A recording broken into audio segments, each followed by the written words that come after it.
of this piece can be fairly tricky for a lot of you guys for many reasons. One reason is that it has both melody and harmony. This is the melody.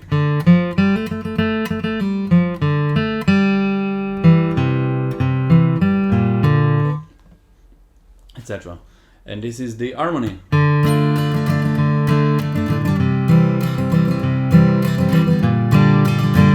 And when you add the two together, you get this part.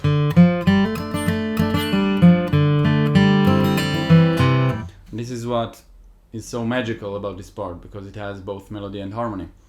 The other reason is that the melody, unlike many cases, in this case, the melody is lower than the harmony. The harmony is in the higher register, and the melody is in the low register. So when you play it, you have to make sure you play it right dynamically. You don't want the harmony to be louder than the melody, like this.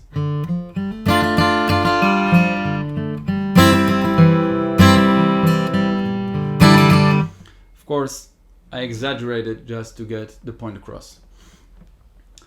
Now, another difficulty that can rise from playing this part is that, to my opinion, in my humble opinion, you have to play it right. You have to pay attention to the direction of your right hand. I want you to take a close look at my right hand when I play it right now and see that it looks like this, and it doesn't look like, I don't know, something weird. So it feels pretty natural to me, and it sounds, in my humble opinion, it sounds best this way. So I'm gonna play it, and I want you to take a look at my right hand.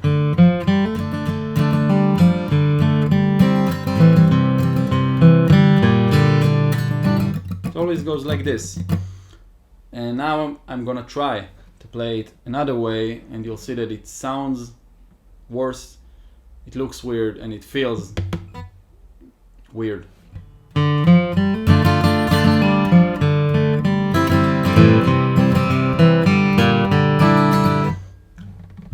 And in my opinion, it sounds worse. So the first thing we're gonna do is we're gonna go over the melody, a reduction of the piece, which is just the melody. And when you play it, I want you to really take close attention to the direction. So the inverted triangle indicates an upstroke, and the sort of square indicates a downstroke, meaning you strum the note going down. So just the melody goes like this.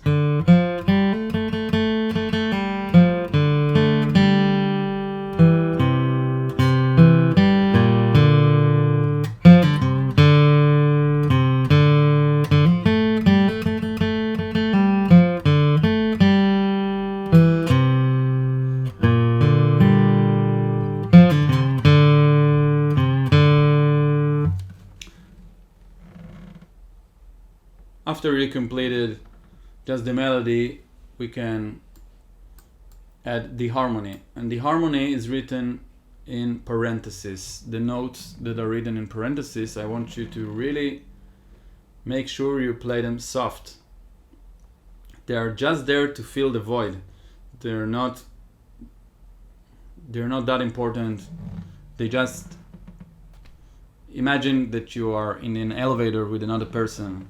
It feels less uncomfortable when there is like cheesy music in the background, right? Right? It feels much weirder when you're just there with another person and it's dead quiet. So let's go on to the melody combined with the harmony. So the melody starts 2 downstrokes with a pickup bar. So the melody was like this. This is note of the second bar, and you can say the chord here is either D minor or D5. Either way, don't play the first string. If you do play the first string, don't play it loud. Personally, I choose not to play it at all. So I use the first and third fingers on the third and second string respectively, and I play the melody around it.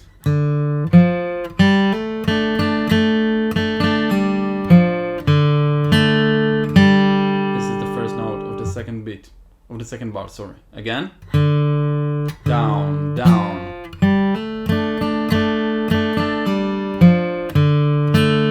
Now the second bar goes like this. Again.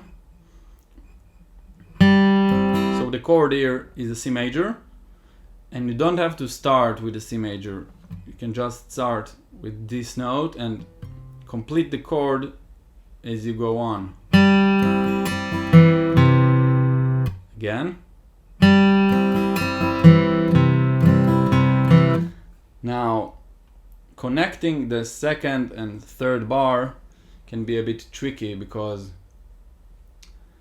the melody starts with a C major chord, and this note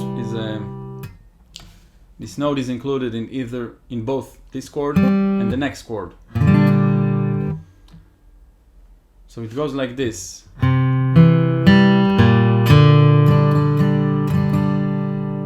This is how you connect the second and third bar. Again.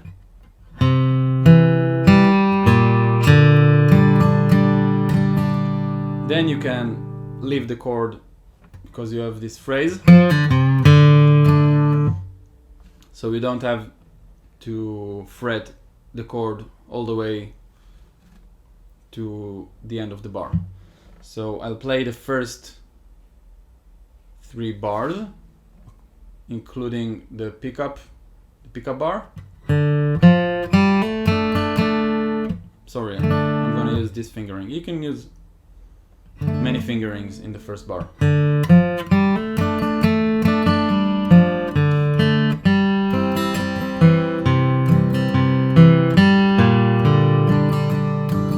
Now the third chord, is this chord, which is G minor / B flat. It's a G minor chord whose bass is the third of the chord, which is B flat. And again, I wouldn't, if I do play the first string, I wouldn't play that loud. It can sound okay with the first string. It can sound okay without it.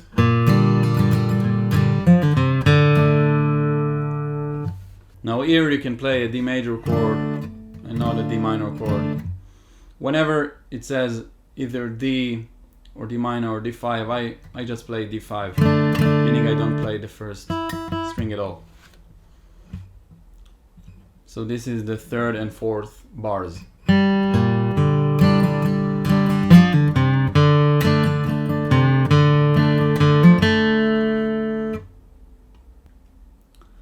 This is the fifth bar. I'm gonna start it a few notes before, from the end of the fourth bar, from these notes.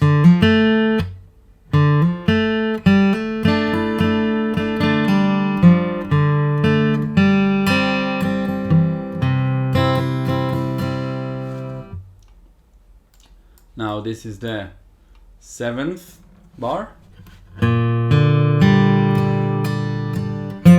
Eighth.